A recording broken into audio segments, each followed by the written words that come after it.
Welcome, guys. It's Deck Tech Tuesday. I'm just saying that to have a good limerick. It's not actually Tuesday at all.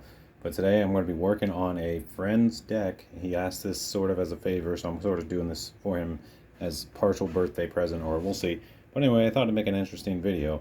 So, long story short, give you the background of this real quick.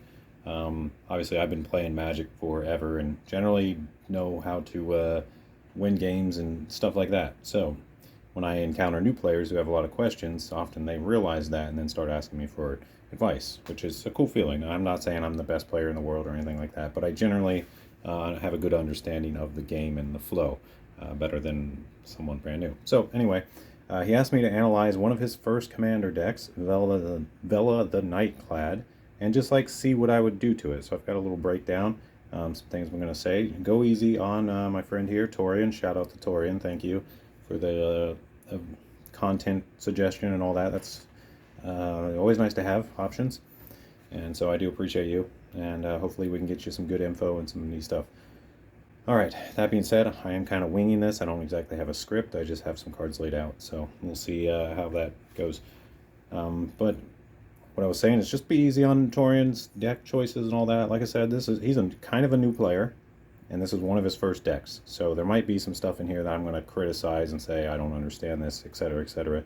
I'm not doing that to bash. You shouldn't do that to bash either. I'm just trying to get a synopsis of how we want to win the game with this deck, and not necessarily CEDH, because Vela is just simply not CEDH. So this is more of a casual type thing, and we'll see that with a lot of the cards. But we're going to make some suggestions, try to give them some cheap, fruitful upgrades, and ways that this deck can kind of just be more consistent and be on the up and up as far as finishing out games and catching some W's. Now, as I also like to say on this channel, I don't know if I've said it a ton, but in general, with Commander, you should only expect to win approximately 25% of your games. So, if you're trying to win every single game, that's the thing you can do, sure, but you're gonna be upset when you lose, and losing's part of the game. So, have fun. Don't be a sore loser, all that, when your game doesn't go as exactly as you planned 100% of the time, because it's not going to, quite frankly. And that's the beauty of it. The interactions in this game are fun. All right, so let's analyze. Let's get into it for real. 2 minutes, 30 seconds in. No problem. Vela the Night-Clad. 6 CMC. Demir colors. A little beat up corner, but we don't care. Whatever. A mythic from whatever that set is. Plane Chase or something. She's a 4/4 Intimidate for 6. Not the biggest body. Okay, Intimidate. And other creatures you control have Intimidate. So what does Intimidate do? That's kind of important to know. I actually had to look it up because I always forget the exact wording. But basically it means that this creature cannot be blocked except by artifact creatures and creatures that share a color type. So Vela can be blocked by artifact creatures, blue and black creatures, and all your other creatures get this Intimidate. So most of them are going to be able to only be blocked by certain colors and artifact creatures. So if someone's running a lot of our same colors and a lot of artifacts, they might just be able to block, and there's not a whole lot we can do about that. But in a lot of scenarios, there's going to be a player or two that will be wide open to you all game because of this Intimidate. So we can capitalize on that. We got to use that. I mean, that's the commander. It's kind of the point. You want to utilize your commander's abilities and build your deck around it. That's often the point of these commanders, is build around this guy. So I'm thinking here we want to lean towards some combat triggers, attacks type stuff. So combat damage type triggers to players. That could be really, really a strong way to lean. That's probably where most people go instinctively. But Vela does a little bit more, and this can actually lead to some game-winning combos. This last little block of text. Whenever Vela the Night-Clad or another creature you control leaves the battlefield, each opponent loses 1 life. This is a leaves the battlefield. It's not a dies, so it's going to trigger a lot. So if we could figure out ways to potentially put this leaves trigger on a loop in a turn, we can kill all of our opponents right out. So what I'm thinking here as a general plan is we play cheap creatures to get a lot of value, swinging and kind of whittling our opponents down, and we want to gain the kind of value that's going to try to allow for us to dig for the combo that allows us to finish the game. So that's kind of what I'm thinking. Alright, so let's look at how the deck was previously. I'm not entirely sure what Torian's theory was, but as we'll kind of notice, he had some of the same thoughts, but he also went in some other directions. So we're just going to try to tighten it up a bit, basically. Alright, general overview of the deck. A land pile. He's got 38 lands, which is a bit heavy. I actually didn't get a total count. There should be 99 here, but we'll make sure at the end. 38 lands is very heavy. I tend to gear a little differently now with blue-black. You probably do want to be a little land heavy because you can just never have enough lands in these colors, and also expensive commanders. So it makes sense to go a little heavy on the lands, but this is also not the best lands. They're very budget lands, as you'll see. The Mirror Aqueduct, I think that's okay. We can probably stick with that. Temple of Deceit, we can probably get away with this one. It's great on turn 1, or if you don't have another play. So we can probably get away with that one. Evolving Wilds, not a huge fan. Get a Fabled Passage or something instead if possible. Dimir Guildgate enters tapped. Backwater enters tapped. This pathway is great. I would replace these with at least check lands, so you have the option of stuff being untapped at times and not just tap no matter what, because that can really mess up your game plan and essentially set you a turn behind. So you want to be careful about these tap lands. That's something I would go ahead and upgrade as soon as possible. Some of those check lands are real cheap. That one there is good. So I'm going to kind of set aside some of these, I guess. Start making a pile. Another just comes in tapped, gain land. There's not really any gain life strategy necessarily. Of course, a little life is always helpful, but it's not going to make or break your game in most cases. And a bunch of basics. These are all basics, islands and swamps. So that's the land situation with 38. We'll straighten that up, but I think it's a little heavy. Now, ramp. There's only 3 ramp things. We got a Clue Stone, and that's 3 mana. I'm not a huge fan of the Clue Stones. I got a Soul Ring. Excellent, of course, got to have it. And Dark Ritual, it's great. Yeah, not a big fan of the Clue Stone. The 3 CMC is just too much. Not enough upside. We could probably get these better. But usually I like to have 10-ish ramp cards. He's got 3. I would cut on some of these lands, switch them into this slot, try to get 10 of these. 1 or 2 CMC preferred, but if you need to go to 3 CMC, you better be getting a pretty big advantage off of what it does. So we will address that, and I'll come up with some suggestions, hopefully not too expensive of suggestions. Obviously, there's always cards that are like, oh, you need this and this and this, but they're all like $50 to $100 cards. I'll probably present those as it would be nice, but you could also get away with type of scenario. All right, so that's the mana base. It'll work. I'm not a huge fan of it just based on those tap lands and not enough ramp and a little heavy on the land drops. With this kind of setup, you're going to end up with like 4 or 5 lands in your hand and just never be able to get rid of all those lands. And that's not where you want to be. You want to be able to ramp out your extra if you draw into it. So we'll balance that. All right, now down in these piles over here, this pile over here is interaction. I'm going to say right off, this is way too much interaction in my opinion. It's mostly good interaction. Some of it's a little weird, but most of it's pretty decent as far as what it does. This one's kind of a weird thing. So a lot of potential, some of them are good. The counterspell's good, negate's great. We got some killing spells. I love Extinction Event, Murder, Grasp of Darkness, Evil Twin in here because it kills something, but it's kind of also just a creature, so maybe it doesn't belong there. Unsummon, got a Devoid, turn into a frog, Duplicant, pretty expensive one, but not bad actually in this deck because it's, you can duplicate something huge and it's unblockable because of Intimidate, so cool.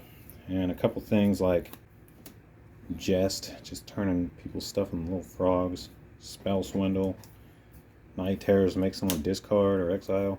So kind of an odd pile of interactions, some good, some iffy, but not, I think there's too much. I usually try to stick with this interaction pile as also around a 10 of. So we'll probably cut back on some of these, keep the best ones, maybe make some swaps. All right, over here in this pile, I have kind of what I determined to be card advantage, or ways to kind of keep drawing more than your 1 per turn that can become brutal. So Notion Thief, kind of a no-brainer, great card. You want to hold that until someone actually is going to proc it and then flash it in if possible, as you know. Mind Spring, a nice draw X if you've got plenty of mana. That could be decent, or we'd probably keep that. We got a Brainstorm. I like Brainstorm, just helps you get going. Got a Shadow Mage Infiltrator, which is perfect for this deck. Combat damage draw card. We got Future Sight. I don't love it here. It does let you play off the top. I think it's okay enough to keep though. Gravewalker, I kind of put in this pile. He's just a big flyer that can return stuff tapped at instant speed. So if you've got a lot of extra mana, he can be good. I think I'm going to put him back in the creature pile. It's not really that great of card advantage. Underworld Connections. Not a huge fan of this card either. There are better options like Phyrexian Arena would even be better, I think. But this is good if you can tap, untap that land a bunch, and I didn't see any of that in here, so I don't think this is, it's okay. It's not the worst card ever or anything, but we might replace it. And we got another thing to put this on a creature and do some drawing. It's 4 mana, so I don't really like it too much. We got this Death Wielder Liliana, which is 7 CMC, just to put a -1 counter on something, or destroy something with a counter, and then later return all from your graveyard to the battlefield. I think she's slow and clunky at 7 mana, not effective enough, because you at least gotta take 2 turns to even kill something for 7 CMC. That's not the kind of tempo we're looking for if we're going to want to win games, so that's kind of what we're thinking here. This guy, he's okay. I mean, he's a removal or a card draw, potentially some of both, but at 5 CMC, he usually won't make a lot of my cuts. He's just not quite enough for that 5 mana. You can get stuff like that. Well, he's not bad. He's not bad. If you can get him out turn 1, turn 2, you can end up with a lot of cards. But all right, and we got this little Recover sorcery, return a creature, draw a card. It's a little cantrip, kind of card advantage. Tezzeret the Schemer, this is just interaction, I think. He can negative something, or what else does he do? He creates little artifact tokens that sack, basically little treasures. Probably one of the weaker guys. I don't know if he's even an advantage. He's a little bit of removal potentially, because you bring him out and you negative to him, kill something. If it has less power and toughness than the number of artifacts you have. This guy, I kind of put him in card advantage, because if you get him out and then sack a bunch of stuff, it's sort of an attrition advantage, because you're making 3 players sack stuff. But it's 7 CMC for a 5/4. No combat triggers. He might not make the cut either. So we do have some card advantage. We do have some interaction. That's good. I feel like it might not be at the balance we want, so we will try to address that and make some suggestions here at the end. But okay, now here comes the weird piles. I didn't quite understand these piles that I'm about to go through, so we will definitely be cutting these strats just to focus the deck better based on what I said earlier. So we have some mill. I'm guessing Torian just put this in here to annoy people, because new players hate being milled. It really annoys them, but actually it's kind of good. When people mill you, it's typically good for the person you're milling, oddly enough, because your graveyard's a second hand for a lot of decks. And when that's the case, these are just helping your opponents. So you don't really want to run these unless it's your full strat, and I don't see that as a full strat here. There's not a whole lot of other mill. You're not exactly going to mill someone out with just 1 or 2 of these spells, especially when they got 100 in their library or 99 or whatever. So Traumatize, okay, half your library and your yard, they're going to love that. I would most of the time be like, thank you. Maybe you traumatize yourself, maybe that's the goal. It is target player. That's usually actually the most common use case with this, is you traumatize your own library and then you cast like Living Death or something. So I don't think he's doing that here. I think he's just doing something else. I don't know. But I don't think we're going to keep that. It just doesn't really fit our strat. Mind Grind, kind of similar, big mill thing. Yeah, we're going to cut it. It's just not in our strat, really. Tasha's Hideous Laughter. Exile a bunch of stuff from someone's library. Also just not in our strat. Funny card and all, but might annoy someone, but it's not really going to help us win too much. Big old mill for each opponent. Yeah, a great card and all, but I don't think it's going to fit as an odd kind of 4-card off strategy. It just, those are going to get cut, and we're going to add stuff that synergizes with Vela more. All right. Some other kind of odd things. Some of these I like, some of them I don't. Wall of Frost. Well, it can't attack. Yeah, it's a great defense and all, but it doesn't have flying, and it doesn't really take advantage of Intimidate or anything to do with Vela, so I don't think it quite fits here. We're going to find a better creature for that slot. Diamond Lion. Yeah, a 2/2 body for 2 is not bad, but I don't think we're ever going to want to activate this, so I think we're just going to be able to find something better.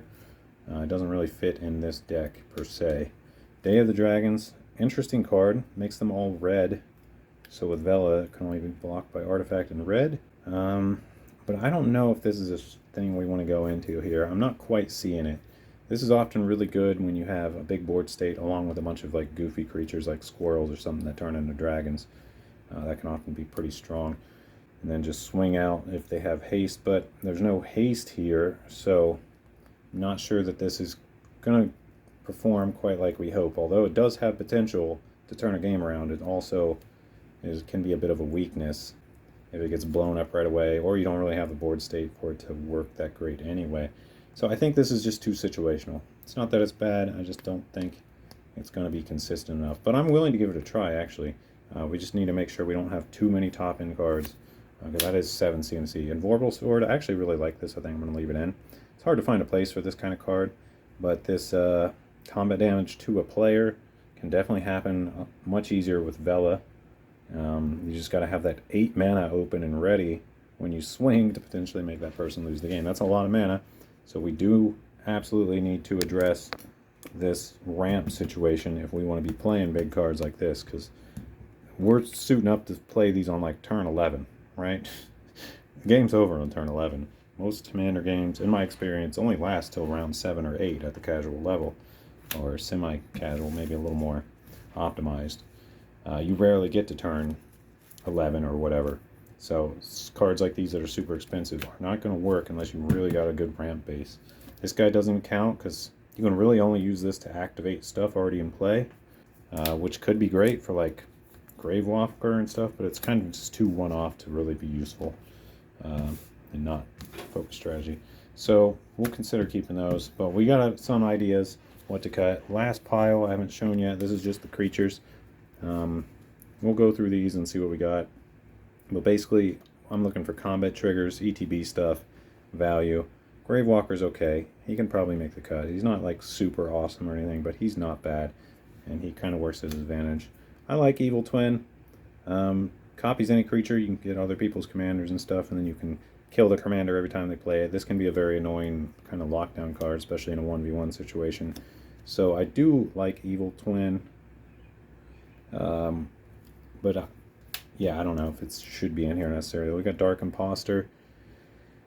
He allows you to exile target creature for 6 mana. So you can, another way to lock down the board. Once again, we need a ton of mana to be doing stuff like Gravewalker, Dark Imposter. So if we're going to go with cards like these, they're fine. You know, they sit on the board and they annihilate things. I see that as a bit of a strategy here, so maybe we'll try to keep that strategy in. It's not too bad.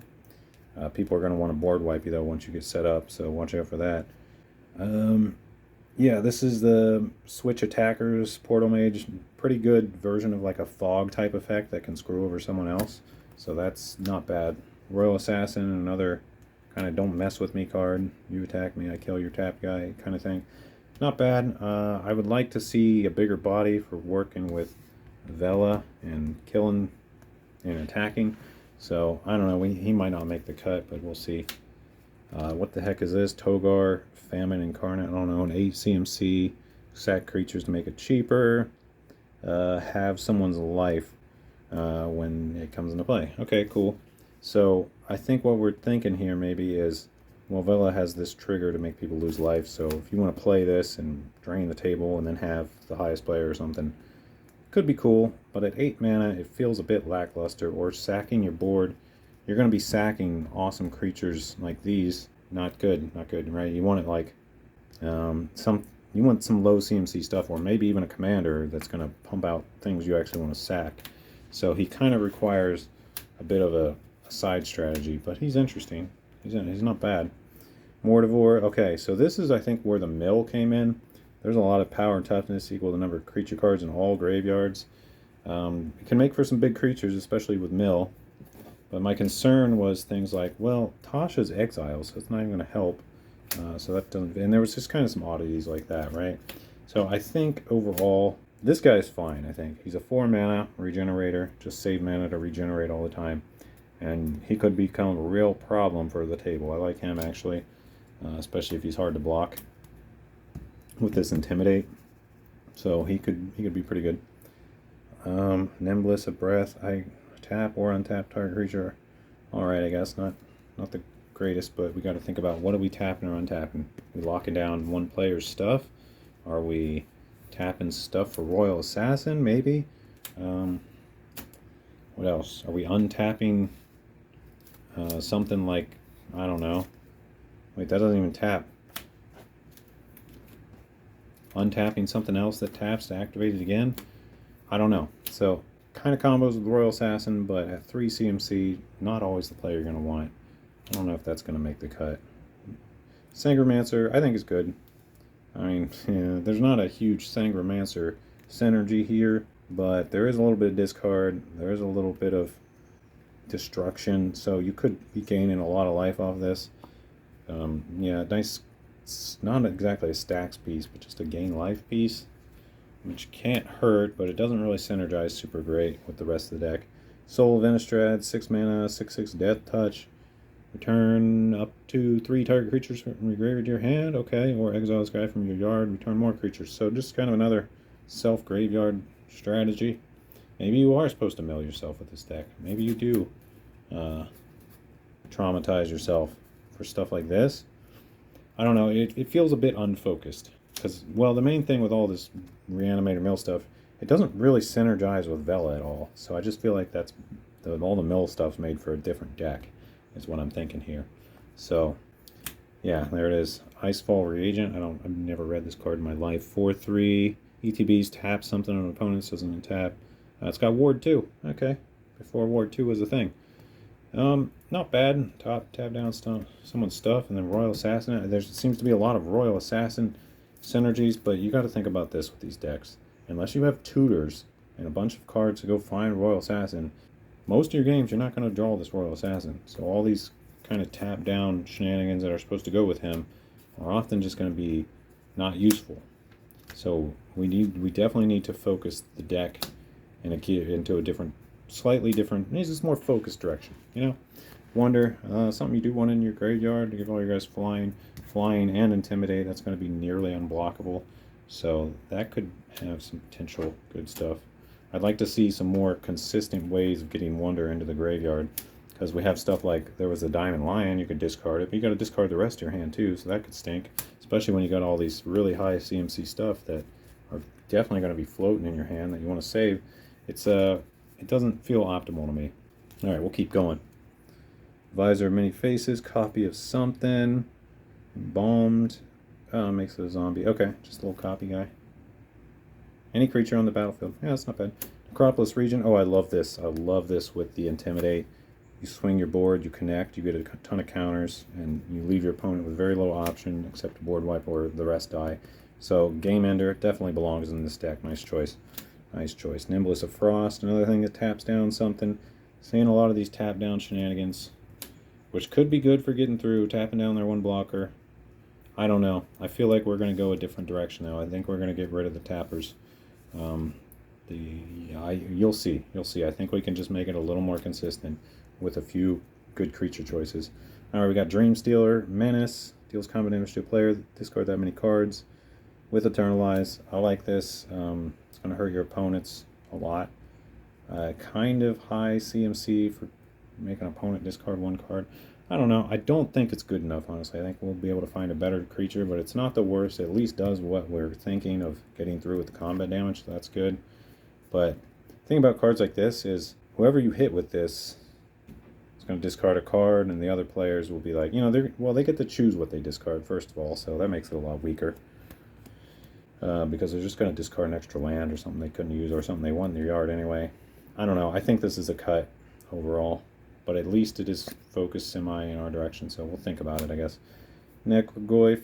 I don't like this thing. Yeah, not a fan. I just think he's going to end up hurting you more than you realize. I don't like it. It doesn't have trample or anything either.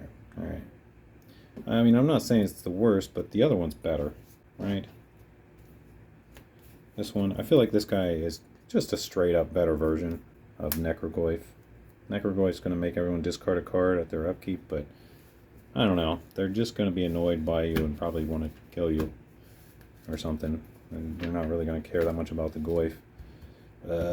I don't know. I don't feel like it's strong enough here. It doesn't fit the strat enough. Graveblade Marauder. 1/4 deals combat damage to a player, lose life equal to the number of creature cards in the yard Okay, another thing that kind of works with the mill. I don't feel like there's quite enough mill for that to pop off like you would expect, though. But yeah, I do see the potential there. So for cut and mill, we're probably going to cut guys like this too. Now, you might be thinking, why not just go all in on mill? Because I think it's for a different deck. That's why. This just doesn't have anything about milling cards on it. You're just going to want a different commander build for this mill setup. That's what I'm thinking here. Alright, I hope that's clear. I'm not saying this is all terrible, the worst. I see the strat. I just feel like if we're going to want to win games, we're going to have to focus it in. Alright, Will Breaker.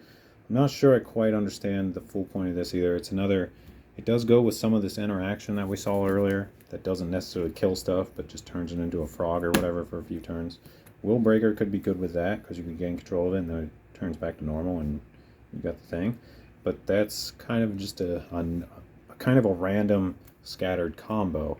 If you're going to do something like that, you got to build around it a little heavier, and you probably want a different commander. I don't know. I do like Will Breaker. I'm just not seeing this as quite strong enough. Target of a spell or ability you control. You kind of want a commander that just can target things with something innocuous with this guy, right? Spell or ability you control, yeah. So you want a commander that has some innocuous tap, do something random like change color and steal with Will Breaker. So I don't think this guy quite fits well enough just because it's not quite the right commander setup, I don't think. Alright, Gravedigger, get stuff back. Zombie, I don't care for him. His CMC is too high. He never feels good when I play him, personally. Sir Conrad, excellent. Kind of wombos with Vela. You can double up this effect or even more. So I do like Sir Conrad here. I think that's a nice alt-win condition that kind of also fits with Vela for your stuff. You know Sir Conrad, he's going to clap the game. If you get a combo around him. So that's what we're working with. Alright, so I'm going to pause the video. I'm going to come back with some suggestions. I'm going to try to cut a lot of stuff, fix the mana base a little bit, fix the ramp, fix the removal and interaction slot, try to get the card draw a little stronger, and we'll see what we can come up with. Hope you're enjoying the video so far. Don't forget to hit the like button if you are, subscribe button if you're not subscribed. It does help me a lot, and also that's the best way to make sure you get notified when I release new content. So I appreciate you guys, and alright, it's going to feel like an instant to you, but I'm going to take a lot of time and look through a lot of cards, so BRB. Okay, well, I'm probably going to leave this video paused so long it's going to drain my phone, so maybe this will be a two-parter. This is part one. This is the initial deck analysis. In part two, we're going to do a full rebuild and explain how it's better, basically. Alright, so hope you enjoyed part one. I'll see you in part two. Matt out.